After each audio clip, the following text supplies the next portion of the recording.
À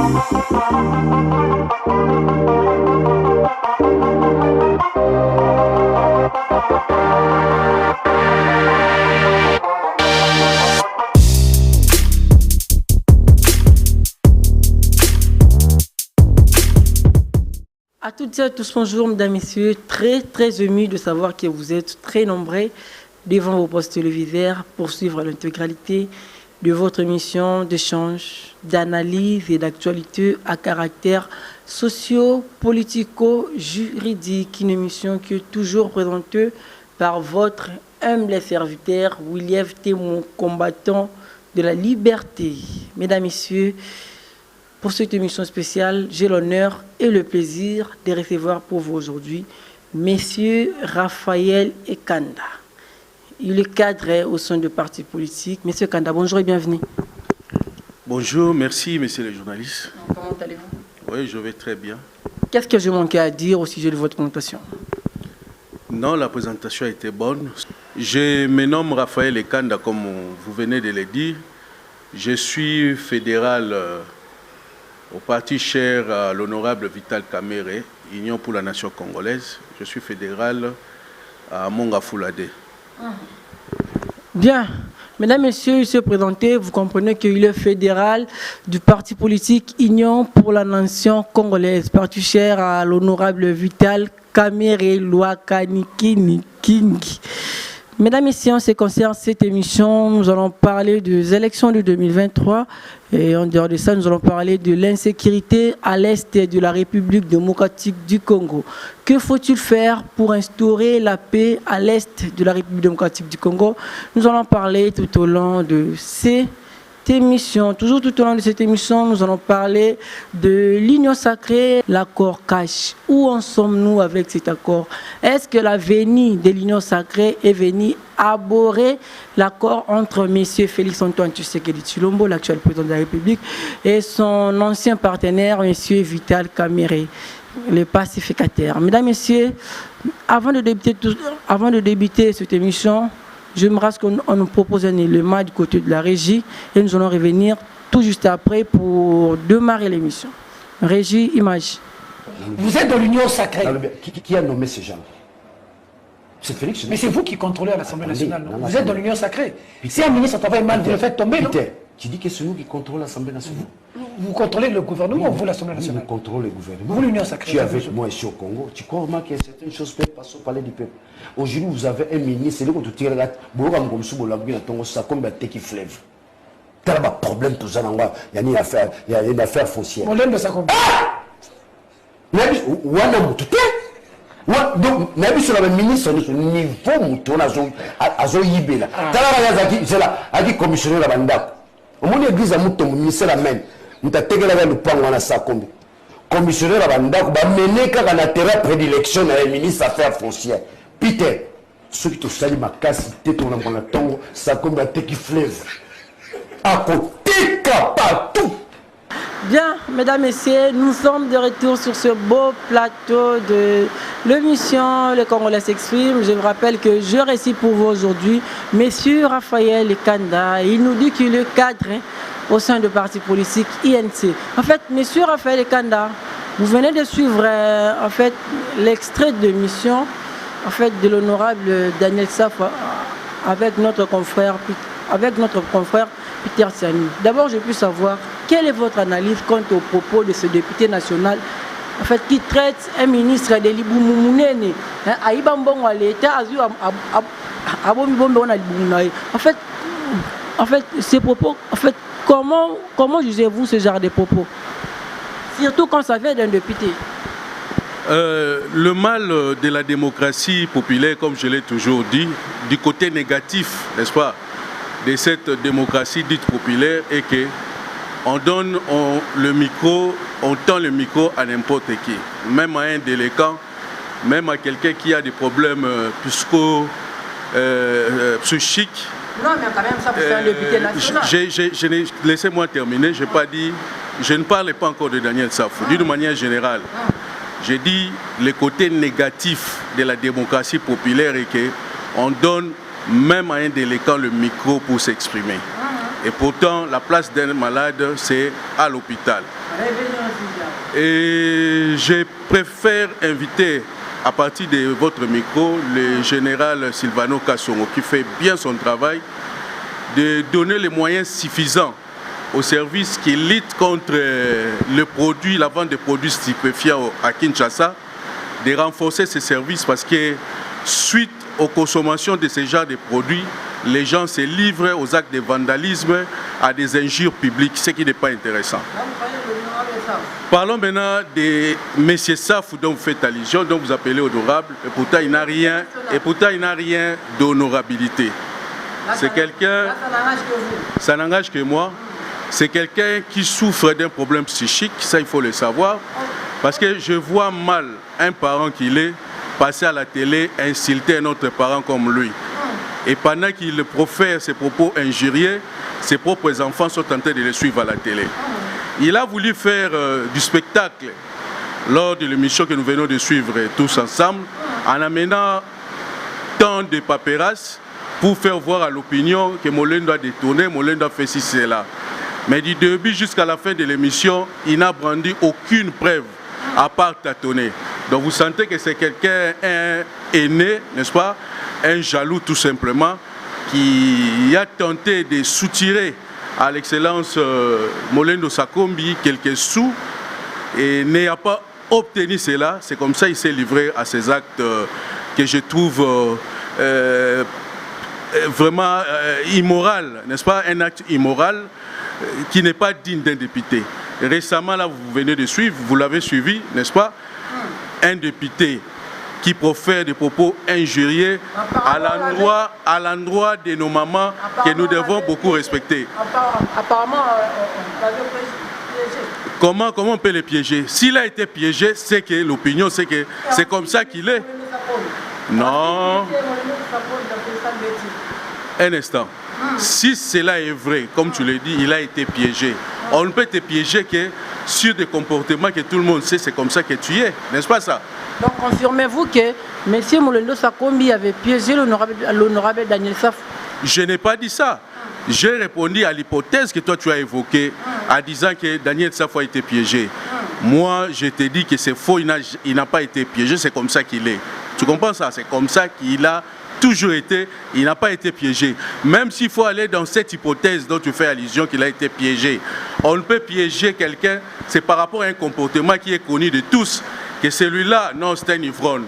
Donc pour l'avoir, il faut passer par des bars, il faut aller dans des terrasses, vous le verrez dans ça. Celui-là, il est dans les injures faciles. S'il faut l'avoir, piéger lui par rapport à cela. Vous voyez? Donc c'est qu'il est dans ses habitudes d'insulter les gens, vous voyez que ce n'est pas du tout bien. En psychologie, quelqu'un pareil, il est qualifié d'un amoral. Ça dit, il n'y a rien de moralité. Il est loin d'être un homme respecté et respectable pour la société. Et j'ai la honte à la place même des députés qui siègent avec lui, avoir un collègue pareil. En tout cas, c'est une insulte pour l'Assemblée nationale, dont nous connaissons, pour la plupart, ce sont des éminents députés qui font très bien leur travail, mais malheureusement, ils ont un collègue qui fait la honte de leur quinquennat, de leur Assemblée nationale, ce n'est pas du tout bien. Je rappelle que vous êtes cadre au sein du parti politique INC. En fait, donc vous êtes un peu proche du ministre Molendo Sakombi. En fait, présentement, que prévoit faire présentement, monsieur le ministre? Lui, c'est un homme d'État. Il n'a pas voulu se comporter comme ces derniers. C'est-à-dire se faire justice.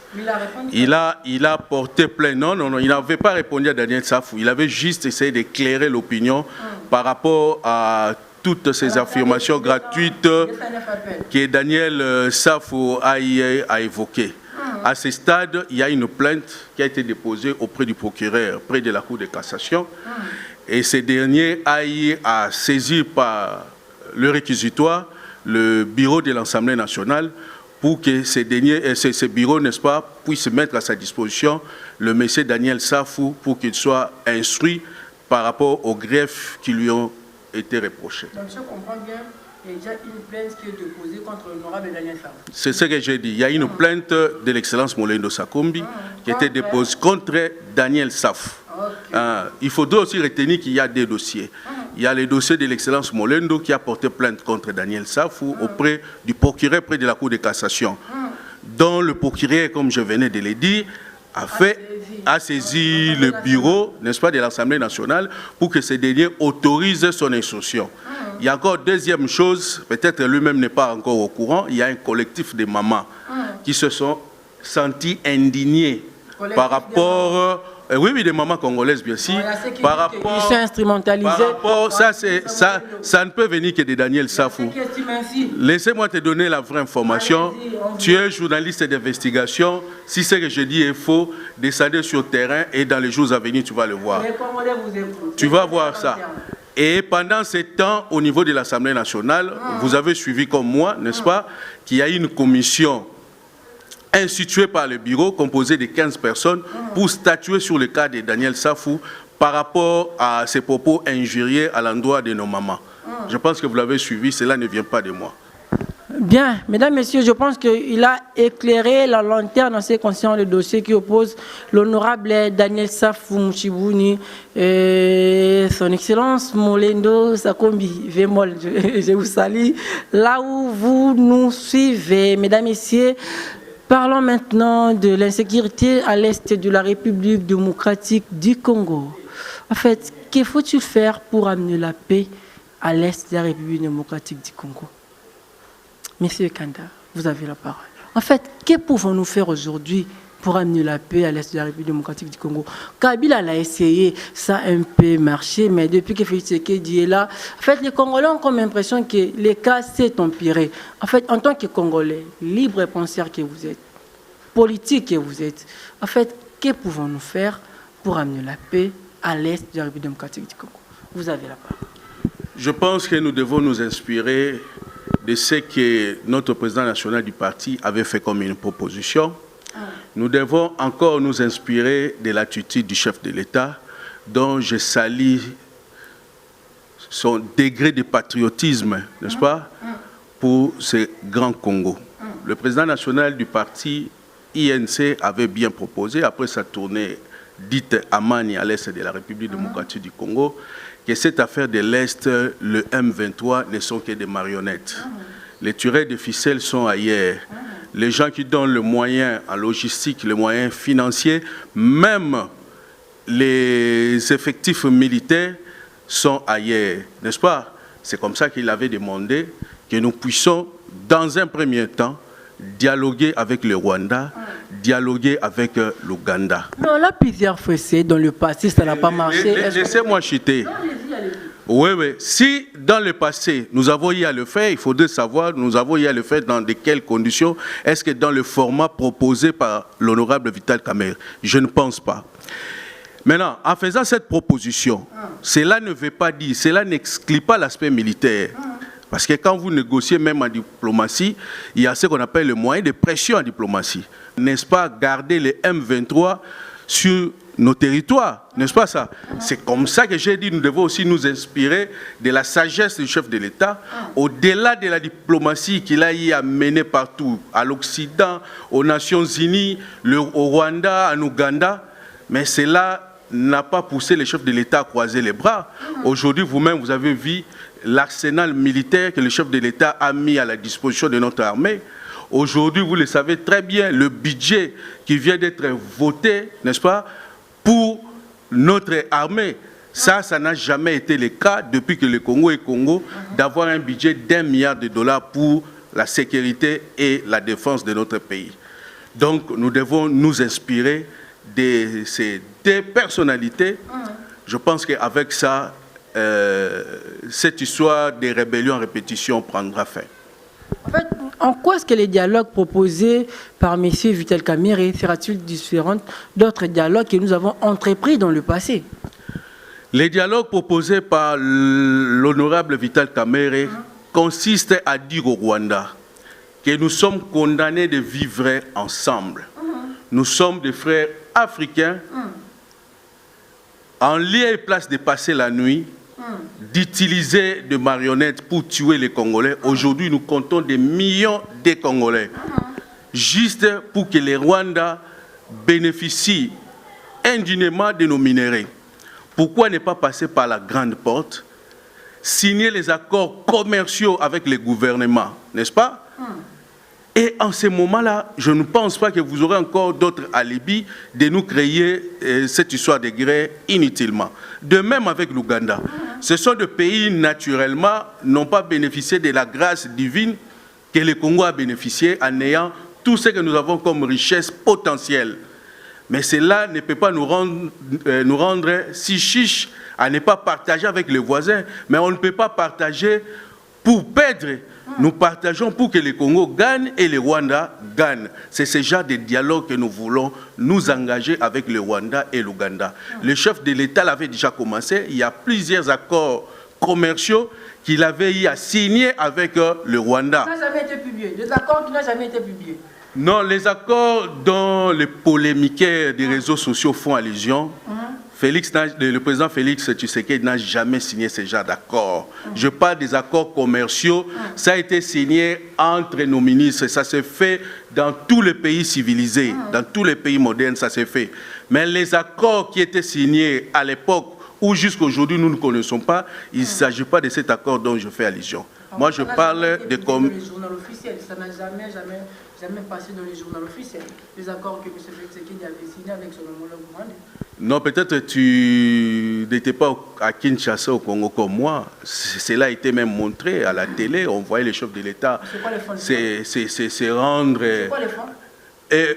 C'est grâce à ces accords que vous avez rwandais, n'est-ce pas? Vous savez que le Congo a les problèmes. C'est juste un exemple que je donne.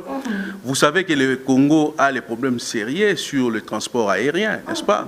Et c'est grâce à ces accords, Rwandais est venu, Uganda Airlines est venu, et on se déplace sans problème, n'est-ce pas ça? Il y a aussi certains accords où nous devons exploiter notre gaz butane qui se trouve au niveau du lac Kivu, par exemple, avec des voisins. On met des moyens, le voisin gagne, nous aussi, nous gagnons. Vous voyez ça? En lieu et place que les Rwandais viennent la nuit utiliser les M23, les CNDP, ainsi de suite, nous piller, nous voulons que nous puissions traiter ça pendant les jours. Mais si Kagame va s'entêter par rapport à cette bonne foi du chef de l'État, je pense que le moment est venu où la RDC va monter au Rwanda, qui n'est qu'un crapaud qui veut s'amuser avec un grand éléphant qui est le Congo. Mais en fait, et c'est regrettable. En fait, pourquoi voulez-vous indexer le Rwanda tandis que Kagame n'a jamais accepté ouvertement qu'il est l'agresseur de la République démocratique du Congo? En fait, pourquoi indexer le Rwanda? C'est sa stratégie. Et puis, un pays qui vous agresse, est-ce qu'il peut le dire tout haut que je suis vos agresseurs, je vous agresse? Non, nous avons des preuves. Le chef de l'État avait amené ces preuves même au Conseil de sécurité des Nations Unies. Nous avons à ce jour de militaires rwandais que nous avons capturés, qui sont en prison comme des détenus, les prisonniers de guerre. Nous avons des effets militaires rwandais. Vous voyez, donc les preuves sont là, on ne parle pas des choses en l'air, ce sont des choses palpables, vraies, vérifiables. Et le Kagame laissé. Donc Kagame n'a jamais accepté.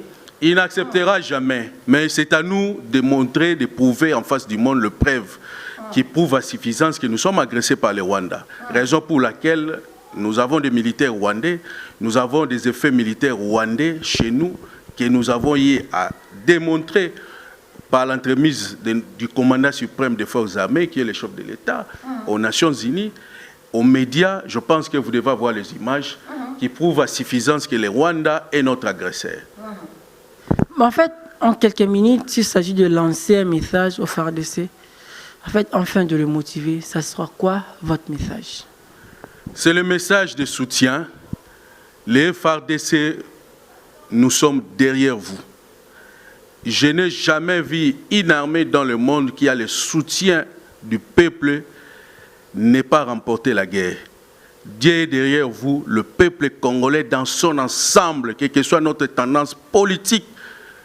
Nous sommes ensemble derrière vous. Allez de l'avant, vous avez notre soutien.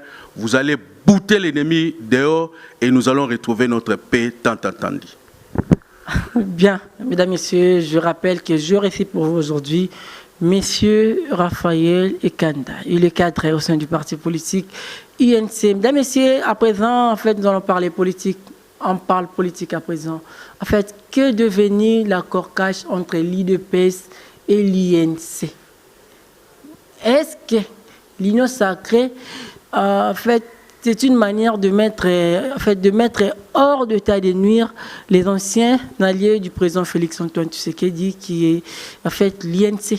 Mesdames et messieurs, on en parlera de cette thématique tout au long de cette émission. Où en sommes-nous avec l'accord cash? Monsieur Kanda, vous avez la parole. De prime abord, je dirais que je suis mal placé pour répondre à une telle question, parce que c'est une matière éminemment très politique. Nous avons des gens que nous appelons des bouches autorisées du parti, qui répondent au travers les différents médias à ces genres de questions. Là, je réponds en tant que simple membre du parti. Je donne mon avis en tant que M. Raphaël Ekanda. En tant qu'homme politique. En tant qu'homme politique, bien sûr. Allez-y.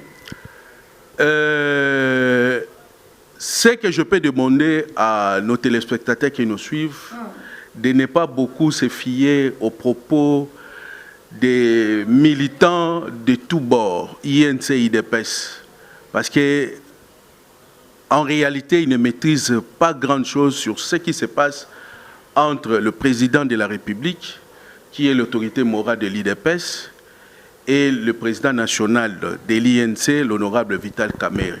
Parce que c'est les deux personnalités qui ont eu à signer cet accord à Nairobi.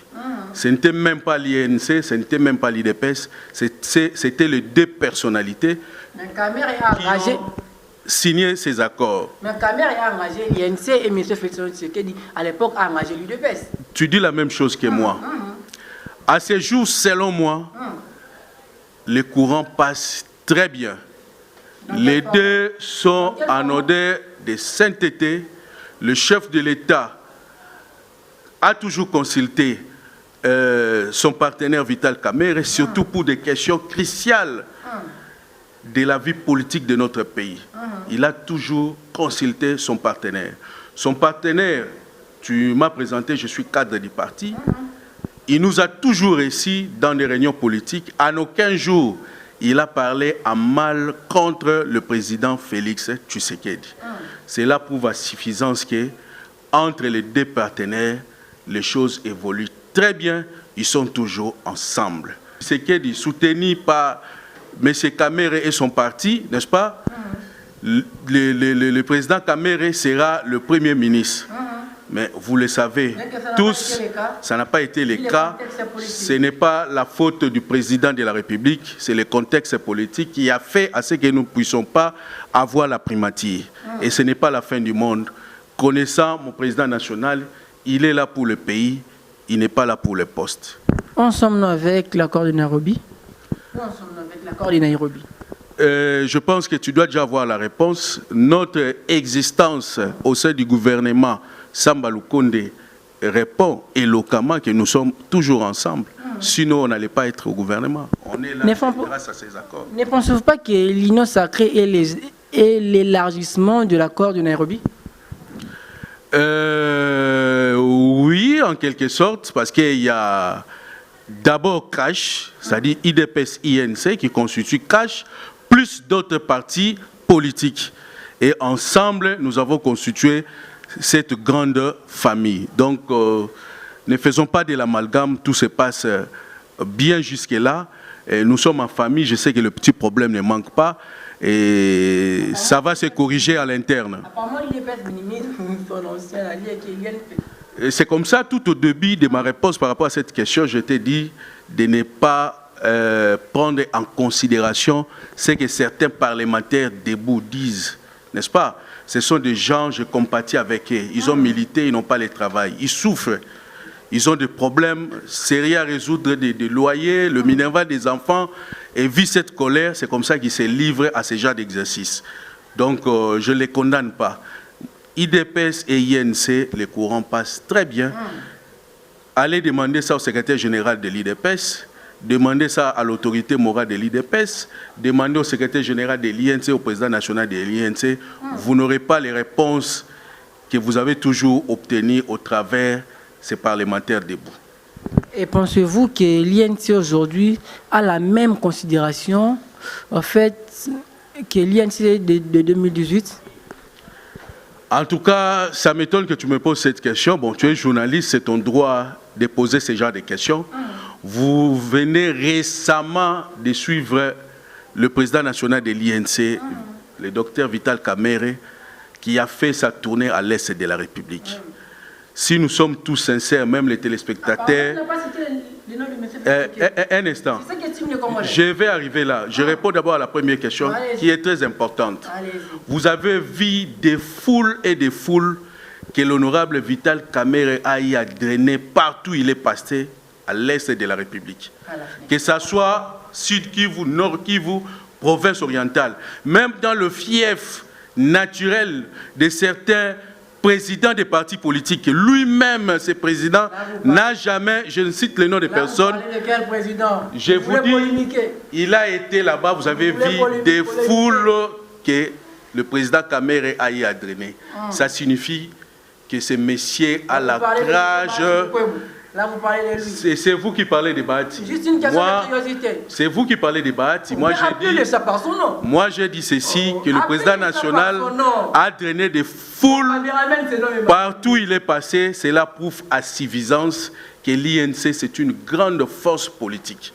J'aime d'ailleurs le secrétaire général du parti, je salue le secrétaire général Billy Kambale, le général 5 étoiles, qui a toujours dit que l'INC, c'est une machine politique.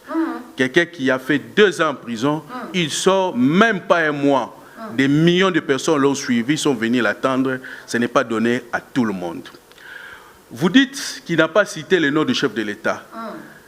Je pense qu'il n'y a même pas à polémiquer là-dessus. Lui-même, partout où il est passé, il a dit aux militants de l'INC, à la population qui est venue le suivre, il a dit « Je ne suis pas venu faire la politique ici, je suis venu pour la paix ».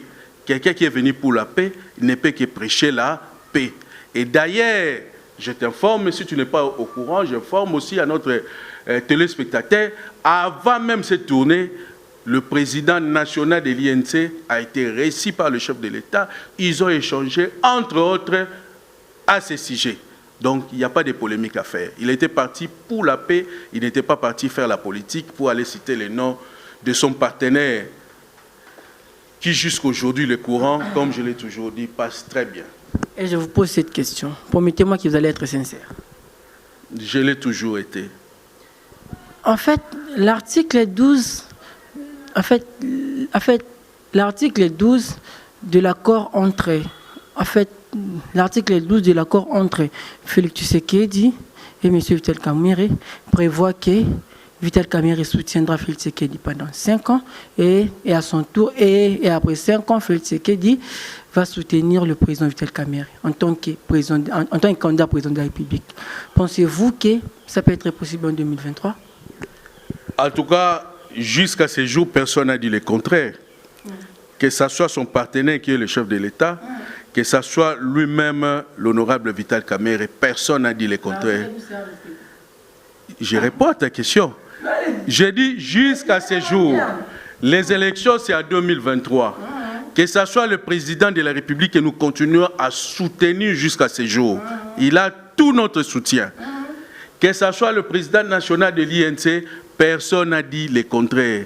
Et pourquoi moi, Raphaël Ekanda, un simple membre du parti, dois-je dire le contraire? Vous êtes de ceux qui estiment que Félix Tshisekedi... Si le contraire est envisageable ou non envisageable, nous avons un organe statutaire du parti qui va se prononcer là-dessus.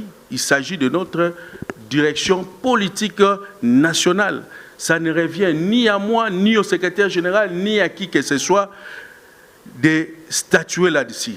Donc la direction politique nationale, jusque-là, n'a fait aucune déclaration. Ça signifie que ces accords de Nairobi continuent à être en vigueur. Pensez-vous que, en fait, les candidats de l'AFDCA, qui est le président Félix Antoine Tshisekedi aux élections de 2023, en fait, va accepter de s'effacer au détriment de son ancien collègue ou partenaire, qui est M. Vital Kamerhe Lwakanigeni?